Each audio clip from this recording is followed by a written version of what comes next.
Welcome to Montreal Mobile, the rise of AAA mobile experiences.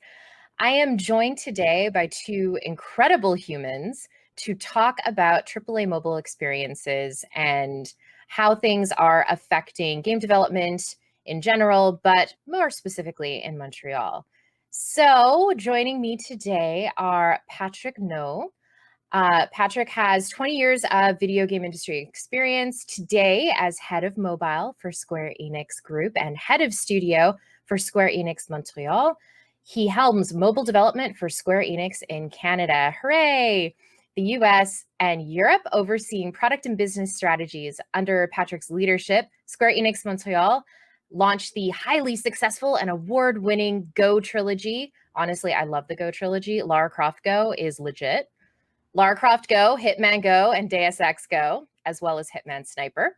Square Enix Montreal recently announced two new games in development, Hitman Sniper: The Shadows, and a new experience for mobile based on Space Invaders. Welcome, Patrick. Thank you, Amanda. That was an amazing presentation. Also joining us today is Matthieu Dupont, studio manager for Gameloft Montreal. Since he arrived at the beginning of 2019, Matthieu has devoted his energy to creating all of the necessary conditions for Gameloft Montreal to flourish and for its products to succeed. Before crossing the Atlantic, he worked in several important positions at Gameloft's headquarters in Paris and was actively involved in the success of the company's games, particularly the Dungeon Hunter franchise. Matthieu currently leads the production of several games, and recently the studio announced LEGO Star Wars Castaways, a new Apple Arcade game which will be available on November 19th. Welcome, Hello, Amanda. Hello, Patrick. Hello, everyone. Happy to be here today. I'm also happy to be here. And for those that don't know me, my name is Amanda Farrow, but you can call me Manda. I have been in the game industry now, or around the game industry, for about 12 years. I started off as a game journalist. These days, I am an analyst and a podcast co-host and producer for the Virtual Economy podcast, which is about the business of making video games for the rest of us. For those that, don't necessarily want to be business-splained or have to go into complex details, we make it less complex and also very funny. I like to think anyway. So that's me. And I will be moderating this conversation today, and I'm very excited. All right, gentlemen, shall we jump in? Ready? Let's go. Let's go. All right. Before we jump into the meat of the panel, though, we do need to discuss the big differences between mobile and traditional AAA development for consoles and PC. So my very first question today is going to be for both of you. So from your perspectives, how would you define AAA game development versus indie development? This is such a big question and something that, I don't know, I've been trying to define for years. So Patrick, I'd love to start with you. Yeah, well, for me, AAA means production value. So epic visuals, the cutscenes, special effects, performance capture, orchestral music, bigger everything. And often this means that we need to have experts in all of these fields in order to drive these elements to the utmost quality. Where in indie development, or even when we started doing mobile, it was a lot of jack of all trades, doing a little bit of all. But of course, we don't have the same. Indie doesn't have the same means that the AAA console team will have. That's my way to explain it. That's great. That's a great definition. Matthieu, from your perspective, how would you define AAA game development versus indie development? Yeah, and to just complete what Patrick said, which was very on point, Patrick, congrats. In terms of means of production as well, it means working on the indie side is a smaller teams, obviously, probably more aggressive timeline because you might be in a startup and you have to ship. So even the way the games are done, obviously, is pretty different in terms of scope and size of team. So yeah, just to complete on that front. That makes good sense to me. That's probably the most complete definition I've heard for AAA versus indie in a good long while. So let's define what AAA looks like on mobile, though, because that's a completely different experience. Matthieu, I'd love to hear from you first. Yeah, sure. I think at Gameloft, we can say that we do have a few AAA mobile games. The main flagship would be Asphalt 9, which is, for those who don't know it, car game with very, very impressive graphics that actually stand out on console, because the game was also ported on Switch and Xbox new generations, and stand its ground there. So yeah, I would say AAA games, same as Patrick was saying, is transporting these production values, bigger budget, higher graphics, bigger scope on the mobile platform. So really, it's the translation of all this. Obviously, operationally, it's way harder to do than just saying what I just said. But yeah, it's the same core value, which generally transposed through graphics, scope, number of features, and then size of teams, etc. That's excellent. And Patrick, from your perspective, what defines a AAA mobile game? It's very much linked to, Matthieu's so smart. That's exactly what I would have said. And it's interesting because we've also lived it, where the first generation of mobile games that we've done, so the Go series, for example, were a lot more indie. We're a lot more indie mobile in the sense that we had a team of 8 to 15 people. But the next generation of games that we're working on, well, we're looking at teams of 40 plus people. Because we need to push all the boundaries to make it, AAA. Yeah. And with mobile becoming one of the most dominant platforms in the world, which we'll get to a little bit later in our conversation, can't ignore AAA experiences on mobile any longer. But one of the things that mobile game studios tend to need to grapple with is the perception around mobile games somehow being less or not interesting in comparison to AAA console or even PC titles. So from your individual perspectives, and I'll start with Patrick first, why is it that mobile games still lack the prestige of PC or console game development? Well, obviously, I think it's a lack of understanding. Sure. Less polygon and smaller, smaller texture, less shaders doesn't mean less interesting. I don't think all the developers that are working on console realize the amount of mobile players there are all over the world today. So when we release a game today, we are able to reach hundreds of millions of players. They have 175 countries, and we actually have more reach than console or PC. But it's not something that we tend to see in the press right now. Right. Because mobile games tend to be not just maligned or misunderstood by developers, it's also by audiences and players. So Matthieu, from your perspective, why is it that we're still in this spot of mobile games are icky? Yeah, I think the space is very diverse, and you have very crappy mobile games as you have very crappy PC console games as well. So it's not a one size fits all around. But I think the stigma comes from the inception of mobile games on smaller screen with indeed the lower end graphics and an experience that was less immersive than on a TV or a computer screen. And the stigma is still following us today, despite a very immersive experience on mobile being built or having been released. And I think another stigma that we need to tackle is also the free-to-play stigma, because the mobile market is a free-to-play market. I mean, the premium market on mobile is zero. It's Minecraft, and that's pretty much it, to be transparent.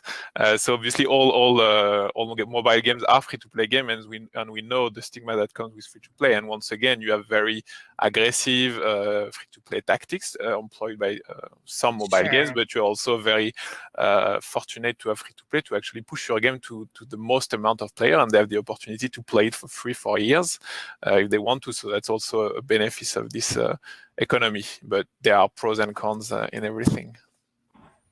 Absolutely. Patrick, did you have something to add? No, and that's why, free-to-play makes it that our games are so much more accessible to millions of users. Absolutely. And there's still a lot of misconceptions around in-game economies and everything like that based on some bad actors in the field, so to speak. But we will not be speaking of those bad actors. We're going to be focused here on good vibes only for AAA Mobile. So Patrick, I actually do have a question that's just for you because it's about Square Enix Montreal. So congratulations on 10 years. Quite frankly, this year. That's beautiful. amazing. How have you, in that 10 years, how have you seen the perception of mobile games evolve? I think it's perception, but it's a perception that is also supported by the titles that were released. There used to be a lot more diverse, fresh new experience tailored for mobile devices 10 years ago. Yeah. And because it's now becoming a bigger and bigger business, while we tend to see that we always have the same 3 or 4 gameplay loop combined with the 3 or 4 different meta games with the same 3 or 4 art direction. And these days, it seems like every time I see an ad, I always wonder if I already played that game because everything seems the same. Right. And it's funny because the same reason why we're trying to craft new experiences, because I feel that there's still so much room to stand out in this very crowded but sometimes generic mobile market. Our players deserve better. No, and that's absolutely fair. And I would tend to agree. And part of from my perspective as an analyst and erstwhile journalist, I suppose we can call me, it's something that is just an ongoing battle to just evolve that understanding.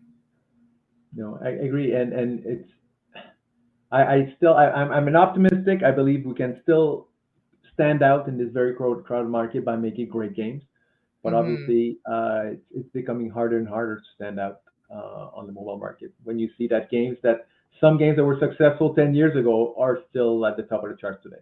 Exactly, because they're still just a trucking out there, or they're releasing new versions of the game, and it's that cycle that never ends. Exactly. But I wanna go ahead and move on to talk about defining the audience, because this is, I mean, players are everything, right? That's why we have games, because people love playing them.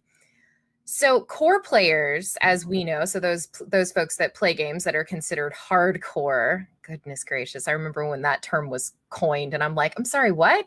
Okay, I guess that's what we're doing. Core players do often look down on mobile games, right? And despite the innovations that we've seen over the last decade, they still are just like, no, if it's on mobile, it's not worth playing. So don't mind my dogs in the background. They just get very excited when people come to visit, and I think someone's at the door. So let's explore what AAA development coming to mobile might be able to accomplish in uniting a fractured player base or teaching my dogs to not bark. It's very exciting. So Matthieu, I'm gonna push this question to you, my friend. Why are AAA publishers and developers moving more and more into the mobile space? Great question. Obviously, money. Almighty dollar. Yeah, and that's the end of my answer. No, it's a huge market, as we've been saying. Everybody knows that, but just to put a few figures on this perception, 60% of the overall gaming market, so including PC, console, revenues comes from mobile, so 60%. So it's a giant in comparison of actually console and PC and other types of platform gaming. So that's where a huge part of the users are, a huge part of the money is, and obviously big publishers don't want to leave this on the table. There are so many new audiences that came to gaming through mobile. Through indeed different games that we are used to, but now traditional obviously publishers and developers want to tackle these new audiences on mobile. Fantastic. Patrick, do you have anything that you'd like to add? Yeah, mostly when you look at console games it's more expensive to develop, and I'm not sure the console market is growing as fast as the development cost. Well, considering especially that the install base for the PlayStation 5 and the Xbox Series is choked because of a global shipping and manufacturing crisis by, the global panini, we're in a bit of a pickle because of the console market too. So it's very, very interesting. And I think that presents a number of challenges. And I'd actually add that what we're also seeing is that with this new generation of players, we have more and more players that are native mobile players. Their primary devices is mobile, is not PC, is not console. So we can still see a growth drastically on mobile right now.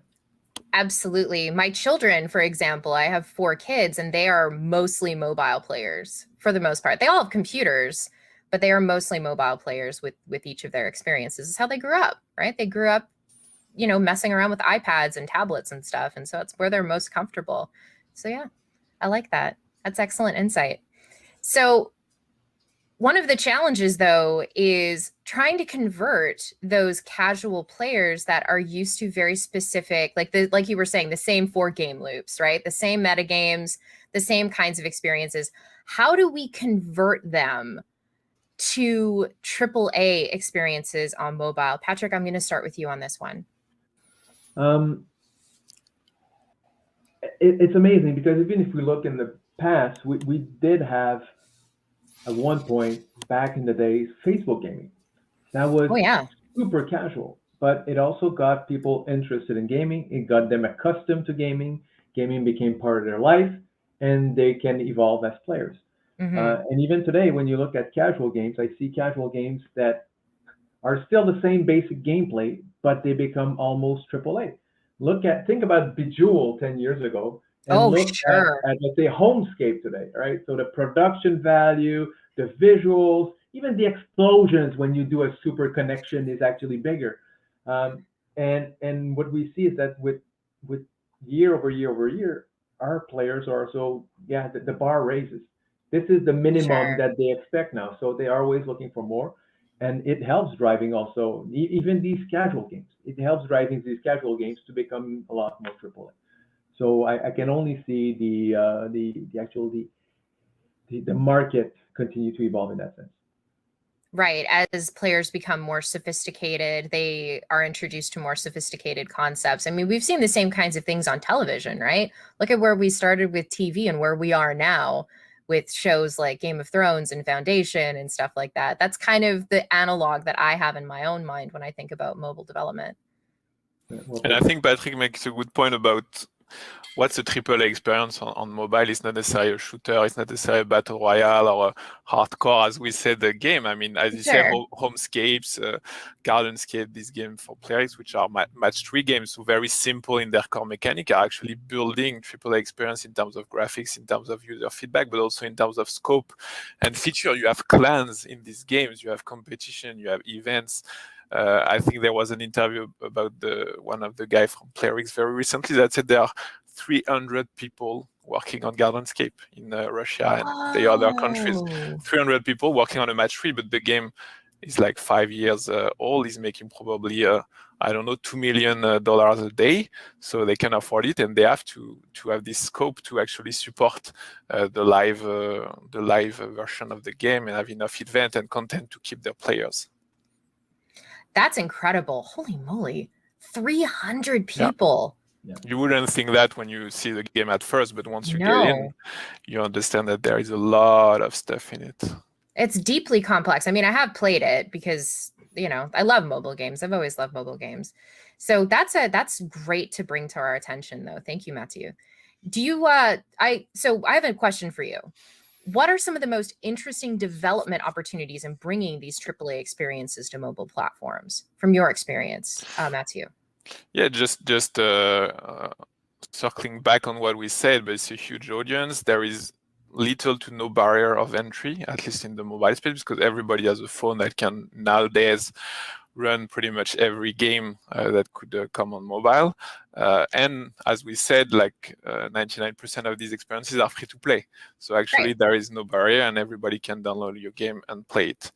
I do feel that the market is like, maybe we'll come back to that, but it's super crowded right now. So the problem is not for people to actually be willing to play your game, but it's for people to actually know that your game exists and are willing to download it even for free. And that's where marketing and user acquisition are key. So I think there are some misconceptions still on the HD side of a publisher that think it's easy to do a mobile game. I would say it's very hard, first to do right, and second to actually have downloads, because right now, even though you have 2 billion mobile players, you also have like, I don't know, 1,000 new games a day releasing. So good luck getting your game There's to be found and saturated, and then downloaded. there's that. Yeah. Like, we all talk about Steam being a saturated market No, on it's not. PC. It's not even remotely saturated in comparison. So yeah, there is really a balance to find between obviously the investment you make in your game, the scope, etc., but also like the marketability of this game in comparison with the competition that we just talked about. Maybe a game like Playrix with 300 developers on it for 5 years. Good luck getting out a new match 3 that will dethrone these guys. It's not going to be easy. Yeah, absolutely. And we are going to get to that because in our next section talking about AAA on mobile. So be prepared to dig in. Patrick, do you have anything that you'd like to add to that about some of the most interesting development opportunities in bringing AAA to mobile? Yeah, we've seen in the past few years where actually in the past 2 years, who would have thought that you could make an open world action adventure game that was likely built with teams of 100 people for mobile and make it a massive success. Genshin Impact is incredible, is amazing, but it's a great mobile experience. But no one had ever had the balls to do it because it is super risky. And even if you look at the shooter market, which is traditionally a console market or PC market, you look at the success that PUBG has or Garena Free Fire, but also you look how Call of Duty, just by bringing that IP to mobile and doing some changes to control, but just that little twist makes it that shooters and just skyrocketed in terms of sales. So there is room for these casual, there is room for these AAA genres to come to mobile.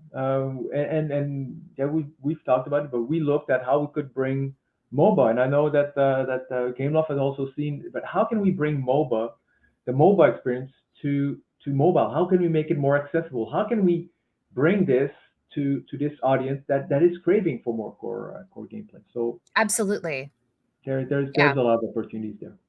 Yeah, that clearly, and that's really, really interesting. And we're going to get to that in the next section because there are also a lot of risks involved in putting together a AAA game for mobile. So as my final question for this section, because this is going to be the real sticking point in ensuring the future of AAA on mobile, is bringing core players over to mobile experiences comfortably.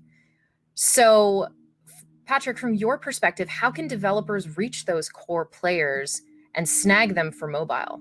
I don't think we realize that they are mobile core players already. It's not, if the question is how do we bring our console core players to mobile? Yes, maybe something we can do, but I'm pretty sure that there are some Call of Duty console players that are also playing Candy Crush. They wouldn't admit it, but there might be some because they're not necessarily looking for the same experience when they're on mobile. Sure. But as I mentioned, there are so many millions and hundreds of millions of people where mobile is their primary device. Now again, look at the success of Garena, Free Fire, PUBG, Honor of King in China, or mobile Bang Bang in Asia. These are core experiences that people are playing exclusively on mobile. So make core games. There are core audiences out there. All right.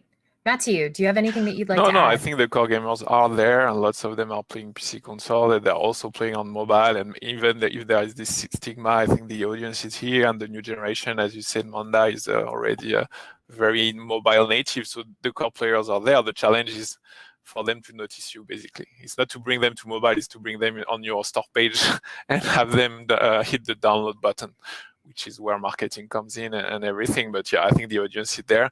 Maybe there are a few die-hard players that look down on mobile and don't want to switch, but these guys, in terms of number, is actually a minority in comparison with the number of people who are already on the game. And the example Patrick pushed forward, be it Garena, be it Call of Duty Mobile, shows the number of people that are willing to play on mobile these core games. No, that makes great sense. And quite frankly, that should be a relief for some mobile developers that are itching to make those core experiences on mobile. So let's talk a little bit more about what these games can be, using technology and stuff like that. So the lines between devices and platforms are becoming really blurry, right? As the years go by, we are treated to games that are not just cross-play, but cross-progression across a multitude of platforms, including mobile, as we've seen with things like Minecraft and Fortnite. So I want to talk about what that will mean for mobile development going forward. And my first question, because Matthieu, I really want your perspective on this first, is why the heck would you take up the challenge of developing AAA games for mobile with the higher production costs and longer production time, rather than just put out those casual games, knowing that the risk is that much higher? Why do it at all? That's a great question. Why invest a few millions if you can do a game with a few $100K instead? I think it all comes down to the market and standing out and being visible. When Activision pushed Call of Duty Mobile live, I think they got like, 30 million installed the first day or something.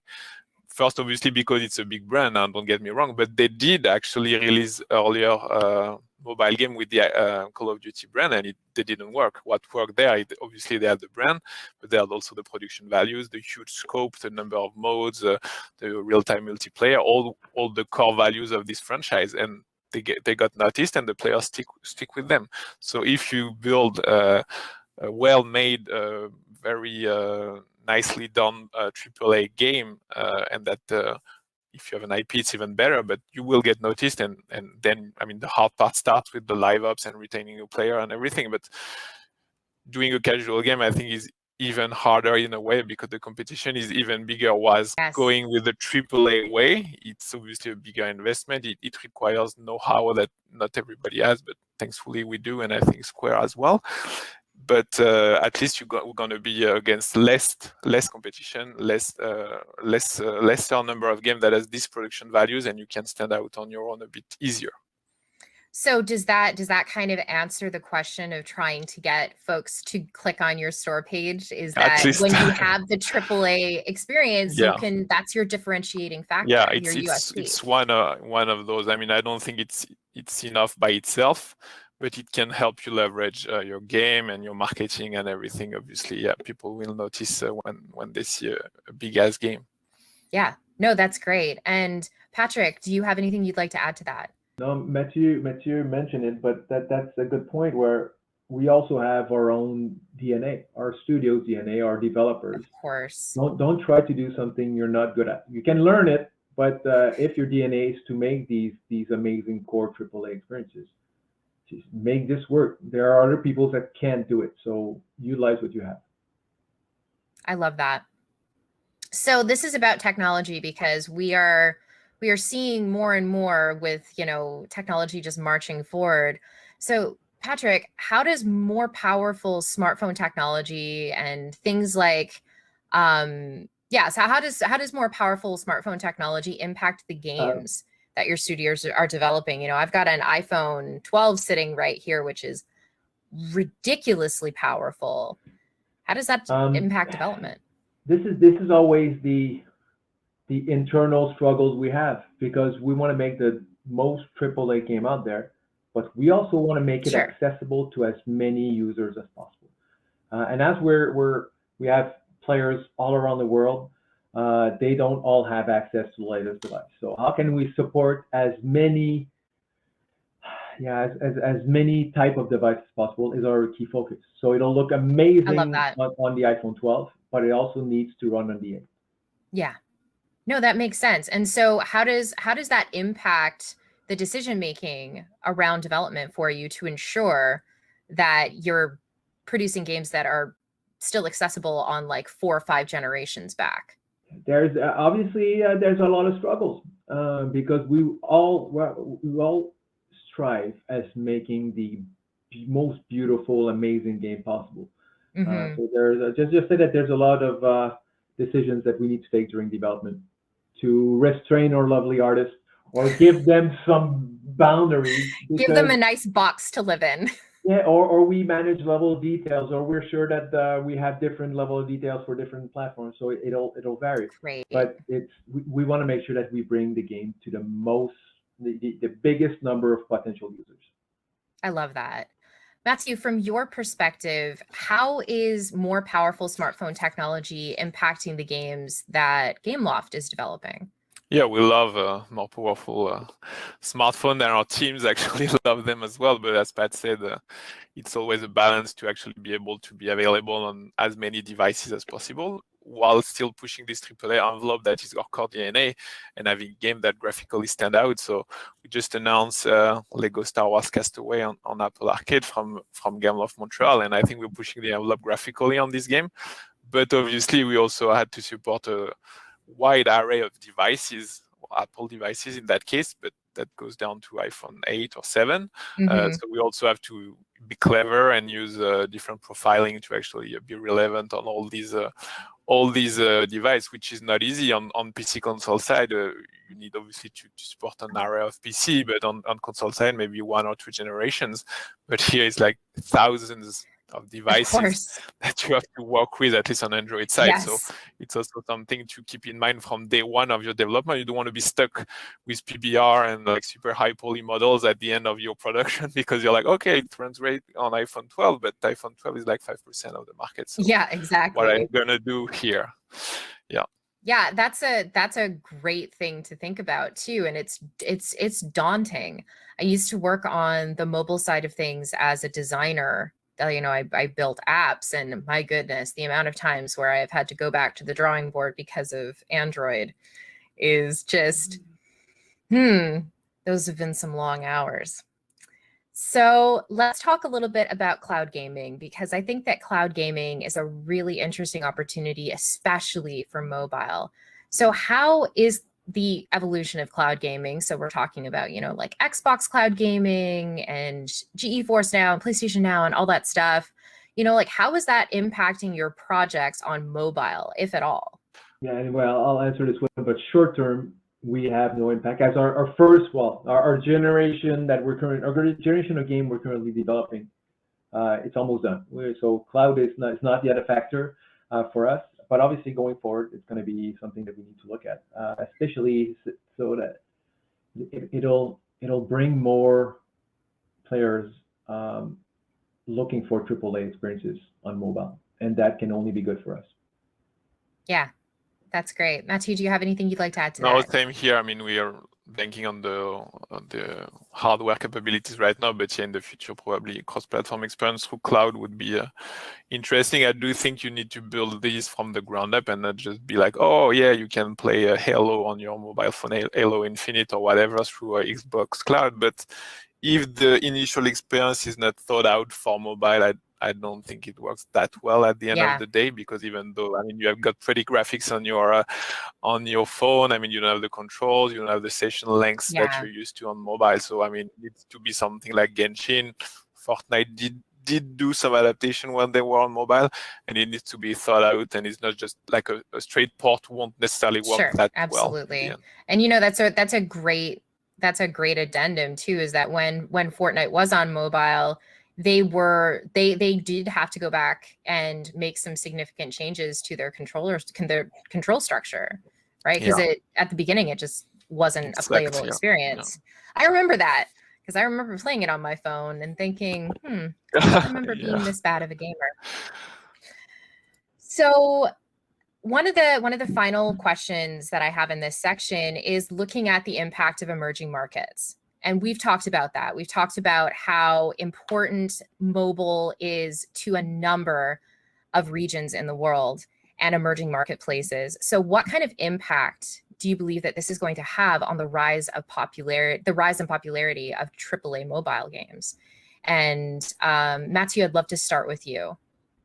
Yeah, I mean, in most of these emerging markets, mobile is actually the primary gaming device. So we all know about China, obviously, but I think Garena, which we talked about, Garena Free Fire, is a great example of a AAA experience. I mean, if you look at it from an external point of view, it might look a bit shitty, but it's actually a AAA battle royale with 100 players. So we can still qualify it as that, and it's running on a very wide array of devices, and it's the most popular game in emerging markets, doing millions a day. So obviously they have understood it, they have adapted it to local countries and the way everybody plays there. So yeah, I think it's big. Now there are some headwinds. I mean, in China, it's very hard now for a Western developer to get in with regulation and everything. So you have to partner up with Tencent or NetEase and all that. So I mean, yeah, it's a balance to find. I think India is also a big one that is exploding right now. But once again, you really need to get into the culture and know your audience there. You can just think that porting your game and just making it available on the Indian App Store is going to make it a huge hit.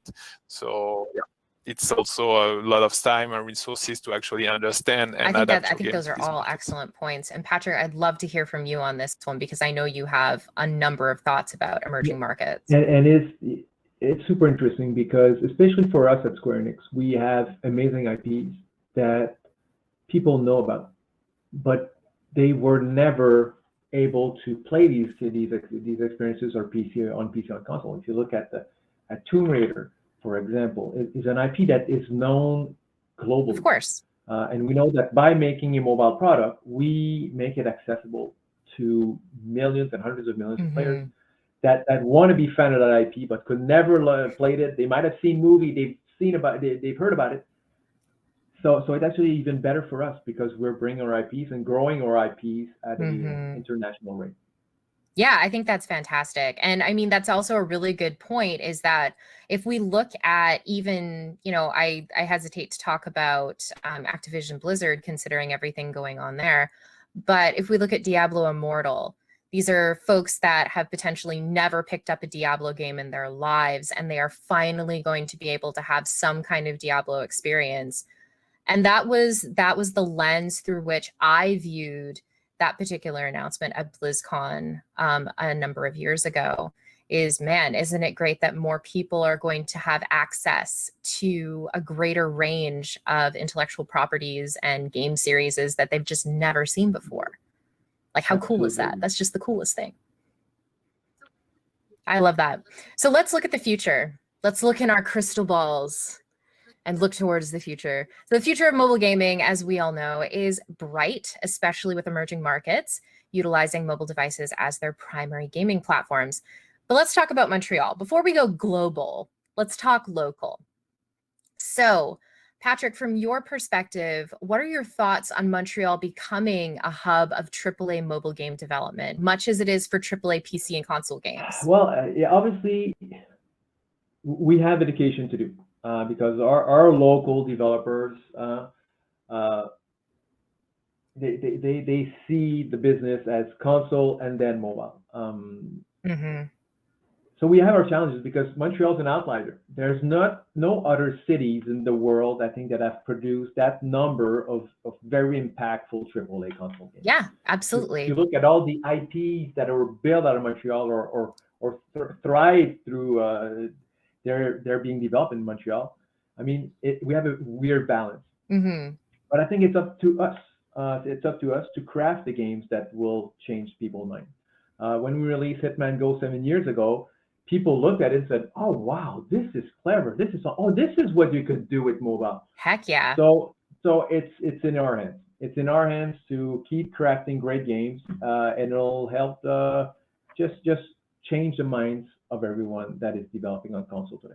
I love that. Matthieu, I'd love to hear your perspective on that, on Montreal becoming a hub of AAA mobile as well as PC and console. Yeah, I'm not sure we are yet a hub, but I think it's getting there. I mean, you have the big mobile player like Square, like Gameloft, like Ludia, like Behavior, already established, and then you see obviously the likes of Tencent, NetEase opening up studios. You have like that's amazing. PC console players like Ubisoft dwindling in mobile as well here. So I mean, it's getting there. I do think that mobile development will be and remain scattered around the world as well, because it doesn't necessarily always necessitate big teams, as we said, but AAA development has a lot of synergy between mobile and PC in terms of trades and in terms of artists and developers. They can work on both. So I think there is an emulation here that will make Montreal a big hub. I love that. I really do. And I think that there's just so much growth opportunity if that re-education, as Patrick put it, continues to happen, so we can you know, squash those misconceptions that mobile isn't nearly as prestigious, because clearly it is, considering the hundreds of millions of players that are out there to be tapped into to enjoy AAA games on mobile. So Matthew, this is a question just for you. And I heard a rumor that Gameloft Montreal is working on your first multi-platform game. And I was wondering, is this a new direction for the studio in Montreal? Exactly. It's actually a company-wide direction. I think, as Patrick mentioned earlier, we have a AAA strengths, we have the product values, and that's in our DNA historically to release big games with pretty graphics and pushing the technical boundaries. So this kind of qualities actually make sense on PC console, and we started doing it with the Asphalt line, as I said, on Switch and Xbox, and we're continuing to doing it. And yeah, we're working on a cross-platform game that will support PC console in Montreal, and hopefully you can learn more about it early next year once we can just talk winks about right it. now. Get winks excited. In the future. I see you. I see you. I like that. Oh my goodness, we are running short on time, so I'm gonna have to skip ahead a little bit. So let's talk about recruitment, because this is part of re-education, right? So recruiting for mobile development remains a challenge. And I would love to know from both of you, what are some of the misconceptions and misperceptions that you'd like to break down with regards to mobile game development? And Patrick, I'd love to start with your perspective. I wouldn't say misconception or misperception. It is different, right? It is different. It's different type of experience. It's different type of game. Players, usually if we go, because we're mostly free to play, people, it's a different way to make games. But mostly teams are smaller. We can always have, we cannot always have as many specialists as console teams with 500,000 people. However, it's a lot easier to feel like you're making a game when you're one of 40 developers in the game. I love that. When you are one of 3 artists, so you know that 1/3 of the art in the game it's you. That's your baby. It's a lot easier, and that's what I'm trying to convey, that it's a lot easier to feel like you're making a game, not making Jiras all day. You're making a game. And yeah, that's one reason why I love mobile so much, is that it's a lot more easy. If you're passionate about making games, well, you know what kind of impact you act on making a game when you are a team of 40. That's fantastic, and that's an excellent point. Matthieu, I'd love to hear from you on this as well, about, you know, some of the things you'd like people to know about working in mobile game development. Yeah, I mean, Patrick nailed it. Empowerment and smaller teams.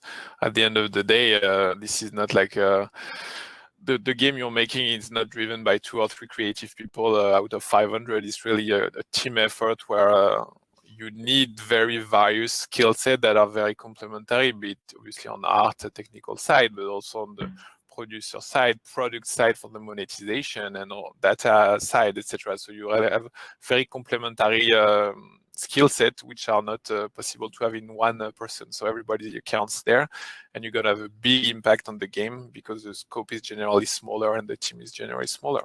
And I think what's exciting is also it's more fast-paced than the PC console industry. So hopefully you're not gonna get stuck on during 5 years on the same game. You're gonna see a variety of things, and even if you're on the same game, it's probably gonna be a live game. So you're gonna push updates. You're gonna have data to actually know if what you worked on is working well or not, and you're gonna add features and transform the games as you go by. So it's really fast-paced. You learn a lot. It's very challenging. Once again, I think it's even more challenging than more traditional premium PC development, but you learn a lot about building a game fast, testing it, seeing on the market how it reacts, using data, monetization, all that stuff that you don't always have on traditional AAA PC experiences. That is incredibly insightful. Thank you so much for that. And I'd love to end off our conversation today getting a little piece of advice from each of you for developers that are looking to make that change, or to just simply graduate and move into mobile. So Patrick, from your perspective, what is one piece of advice you would give to developers looking to work in mobile games? And again, I'll use the fact that right now mobile is all free-to-play experiences, and people don't see the positive of it. They only see the negative of it, the evil of free-to-play, but it's not. Free-to-play allows us to actually have the flexibility to tailor the experiences day after day so that our players have the best possible experience and they stay in the game forever. This is amazing. And when you have access to data that helps us improve the game on a daily basis and telling us how good we are as a developer in making sure that the changes that we did yesterday made it that the players stayed with the game today is amazing. So only for that aspect that we are closer to our players, this is the main reason why I feel mobile is unique. I love that. Matthieu, one piece of advice that you have for game developers looking to break into mobile? Well, go on our website and apply. That's my advice. Lots of position open, and if you want to work on mobile, if you want to work on cross-platform, lots of stuff. So that would be it. But just to add on the, I think one of the key plus side of mobile is that if you're working on a very successful AAA console PC game, maybe you're going to reach, I don't know, 20 million players, or if you're on Rockstar, maybe 100 million players at tops. At Gameloft, I think our biggest game historically has been Despicable Me Minion Rush, and it's been downloaded, I think, more than 1 billion times. So you're going to reach an audience that you would never reach even with the most successful PC console game ever, being GTA. So I think that's also a huge draw if you want your game to be out there and to be played by millions and millions of people. Obviously, it needs to be a good game.